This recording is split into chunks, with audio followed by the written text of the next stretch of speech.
একবার ভাবুন তো, মহাকাশে বসে আছেন আপনি, সমুদ্র পৃষ্ঠ থেকে প্রায় 1,00,000 ফুট উচ্চতায় কোনো রেস্টুরেন্টে খাবার খাচ্ছেন, আর সেখানে পরিবেশন করা হচ্ছে বিশ্বসেরা কোনো এক শেফের রান্না করা খাবার। ঠিক এমনই সেবা চালুর কথা জানিয়ে স্পেস ভিআইপি নামের একটি প্রতিষ্ঠান রোববার 17 মার্চ ভারতীয় সংবাদ মাধ্যম এনডিটিভির এক প্রতিবেদনে এই তথ্য জানান। প্রতিবেদনটিতে বলা হয়েছে, ঘোষণা দেওয়ার 24 ঘন্টার মধ্যে এ নিয়ে হইচই পড়ে গেছে এবং বুকিং সংক্রান্ত অসংখ্য প্রশ্ন আসতে শুরু করেছে। কবে এই সেবা চালু হবে তাও জানতে চেয়েছেন অনেকেই। কি ভাবছেন, যাবেন নাকি? এই মহাকাশের রেস্তোরাঁয় গিয়ে খেতে হলে আপনাকে গুনতে হবে কত জানেন? প্রায় $5,00,000, বাংলায় যার পরিমাণ 5.5 কোটি টাকা।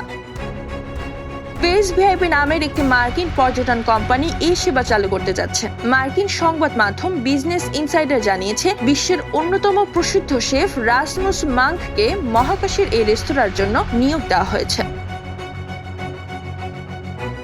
স্পেস ভিআইপির প্রতিষ্ঠাতা রোমান চিপরুখা বলেন, ইতিমধ্যে কয়েক ডজন আবেদন জমা পড়েছে আমাদের কাছে। সকলেই খুবই উৎসাহী। অনেকেই জানতে চাইছেন এই সফরের নাম লেখাতে চাইলে কোথায় সাইন আপ করতে হবে, কিন্তু আমাদের কাছে মাত্র 6টি আসন রয়েছে। আগামী কয়েক সপ্তাহের মধ্যে যাত্রী তালিকা চূড়ান্ত করা হবে।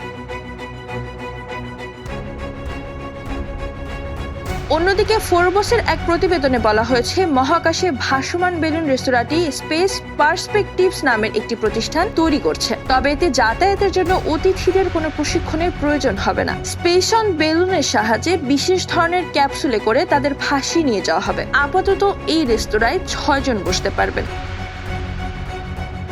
মহাকাশের এই রেস্তোরাঁর কার্যক্রম আগামী বছর আনুষ্ঠানিকভাবে শুরু হতে পারে। যুক্তরাষ্ট্রের ফ্লোরিডার কেনেডি স্পেস সেন্টার থেকে যাত্রা করবে এটি। এই যাত্রার স্থায়িত্ব হবে 6 ঘন্টা। ভ্রমণকালে যাত্রীদের জন্য ওয়াইফাই সুবিধাও রয়েছে।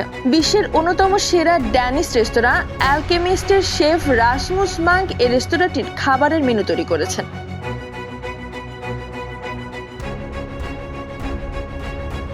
রেস্তোরাঁর মেনু সম্পর্কে জানতে চাইলে শেফ মাঙ্ক বলেন, এখনো মেনু চূড়ান্ত না হলেও 32 বছর বয়সে এই শেফ জানিয়েছেন, বিষয়ে ভরা ওই মহাকাশের সফরের মতো মেনুতেও স্বাদে গন্ধে চমক থাকবে। মাঙ্ক জানিয়েছেন, খরচ অনেকটাই বেশি, তবু মানুষের মধ্যে প্রবল উৎসাহ রয়েছে। তিনি জানিয়েছেন, ভবিষ্যতে আরো অনেক সফর হবে, তখন টিকিটের দাম ধীরে ধীরে কমবে, আরো বেশি মানুষ এই অভিজ্ঞতা উপভোগ করতে পারবেন।